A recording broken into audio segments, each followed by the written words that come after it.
দুই বোনের জুটি চ্যানেলের পক্ষ থেকে সকল বন্ধুকে জানাই শুভ বিকেল। বিকেল হয়ে গেছে বন্ধুরা, আমরা তরমুজ, পেয়ারা, কমলালেবু নিয়ে বসে পড়েছি। একটু একটু গরম পড়ে গেছে। গরমকালে তরমুজ খাওয়া খুবই ভালো। তরমুজ একটা উপকারী ফল। তরমুজে প্রচুর পরিমাণে জল থাকে। তরমুজ শরীরকে ঠান্ডা রাখে। কমলালেবুতে ভিটামিন সি থাকে, আর পেয়ারা তো উপকারী ফল।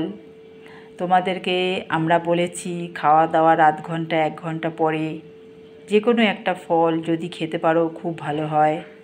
চেষ্টা করবে একটা করে ফল খাওয়ার। তোমরা কেমন আছো বন্ধুরা? নিশ্চয়ই তোমরা ভালো আছো। তোমাদের ভালোবাসা পেয়ে আমরা একটু একটু করে এগিয়ে যাচ্ছি।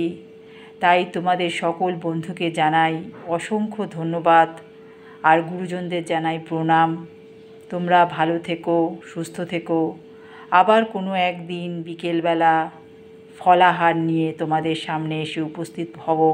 ততক্ষণ পর্যন্ত টাটা বন্ধুরা। যদি আমাদের এই ফলের আয়োজনটা তোমাদের ভালো লেগে থাকে তাহলে তোমরা অবশ্যই আমাদের সাবস্ক্রাইব করবে, লাইক করবে, শেয়ার করবে। তোমরা ভালো থাকবে, সুস্থ থাকবে। আজকের মতন টাটা বন্ধুরা।